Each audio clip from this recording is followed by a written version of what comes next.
आंखों से अफसाने कहने वाले इरफान खान, अपनी आवाज से दिल में उतर जाने वाले इरफान खान, अपनी एक्टिंग से लाजवाब कर जाने वाले इरफान खान, हर आदमी को खुद में थोड़ा थोड़ा नजर आने वाले इरफान खान, हमसे दूर जाने से पहले अपनी ऐसी मिसाल कायम कर गए जहां पहुंचने की कोशिश बॉलीवुड को सपनों में सजाने वाले हर दिल में सजेगी। जब जयपुर की गलियों में टायरों के बीच अपना बचपन गुजारने वाले इरफान ने एक्टिंग को अपने लिए चुना, तो किस्मत ने लंबे इंतजार के बाद उन्हें बड़ा पर्दा नवाजा। लेकिन इस इंतजार में इरफान तपकर कुंदन बन गए थे। उनका जयपुर से हॉलीवुड तक का सफर असीम छाबड़ा ने इरफान की जीवनी Irfan Khan, the man, the dreamer, the star में पिरोया है। The man, the dreamer, the star, ये तीनों गोल्डन वर्ड्स इरफान पर पूरी तरह से फिट बैठते हैं। अपने चाहने वालों के बीच भी वो इसी तरह बने रहे और उनकी छाप कोई नहीं मिटा सकता। राजस्थान के एक मिडिल क्लास जमींदार परिवार में 7 जनवरी 1967 को इरफान का जन्म हुआ। इरफान के पिता यासीन खान गांव में अपनी सारी जमीन भाइयों को देकर टायरों के कारोबार के चलते जयपुर में आ बसे। सईदा बेगम और यासीन खान के सबसे बड़े साहबजादे इरफान को बचपन में पतंगबाजी का बहुत शौक था। उधर अब्बा हुजूर यासीन खान एक शिकारी ठहरे। इरफान भी अक्सर अपने पिता के साथ शिकार खेलने जाया करते थे।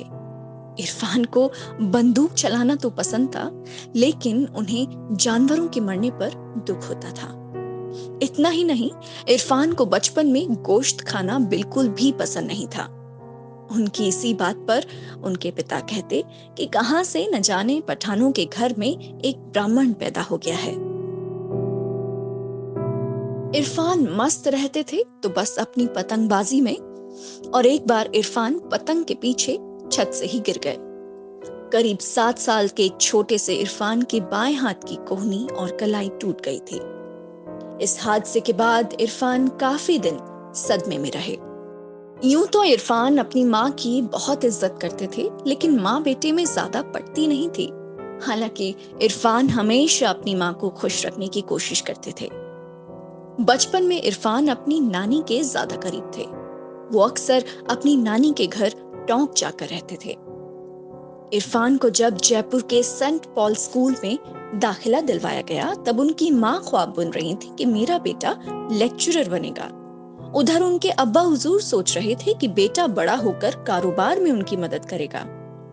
लेकिन हमारे ड्रीमर की आंखों में बॉलीवुड के सपने सज रहे थे। बचपन से ही इरफान को फिल्में बहुत पसंद थीं। एक्टर बनने की तमन्ना उनके दिल में थी, लेकिन सांवला रंग होने की वजह से उन्हें भरोसा ही नहीं होता था कि वो कभी हीरो बन पाएंगे। तो वहां मिथुन चक्रवर्ती की फिल्म लगी हुई थी। फिर क्या था, मिथुन को देखकर उन्हें लगा कि सांवला रंग होने के बाद जब मिथुन हीरो बन सकते हैं तो मैं क्यों नहीं, और फिर ठान ली उन्होंने एक्टर बनने की। इसी सपने का पीछा करते करते इरफान दिल्ली आ पहुंचे। साल 1984 में इरफान ने दिल्ली के नेशनल स्कूल ऑफ ड्रामा में एडमिशन ले लिया। यही थी इरफान के सपनों की दुनिया। लेकिन इरफान को दिल्ली की जिंदगी को अपनाने में थोड़ा वक्त भी लगा। कहां जयपुर का ये शर्मीला लड़का और कहां मनमौजियों की दिल्ली। इरफान उन दिनों नसीरुद्दीन शाह से काफी इम्प्रेस थे। नेशनल स्कूल ऑफ ड्रामा के बाद अब बारी थी बीच मैदान में खेलने की, यानी मुंबई पहुंचने की। मुंबई पहुंचने के बाद इरफान को शुरुआत में छोटे पर्दे पर यानी टीवी सीरियल्स में काम मिलना शुरू हुआ।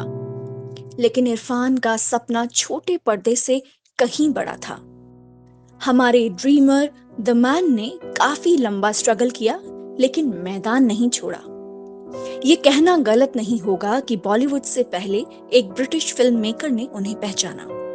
1987 से 2001 तक लंबा स्ट्रगल करने के बाद उन्हें पहला लीड रोल मिला 2001 में बनी फिल्म वॉरियर में। इसके बाद 4 साल का और इंतजार रहा बॉलीवुड की फिल्म में लीड रोल मिलने के लिए। हासिल, मकबूल, पान सिंह तोमर, लंच बॉक्स और 2015 में पीकू तक आते आते इरफान अब बॉलीवुड के स्टार बन चुके थे। सभी को लगा कि अरे, फिल्मों में इस शख्स को थोड़ा और पहले आना चाहिए था। पीकू से पहले साल 2015 तक इरफान को सीरियस एक्टिंग के लिए जाना जाता था, लेकिन इरफान ने दिखाया कि रोमांटिक हीरो होने के लिए केवल शाहरुख खान होना जरूरी नहीं है और वो कॉमेडी भी कमाल की कर सकते हैं।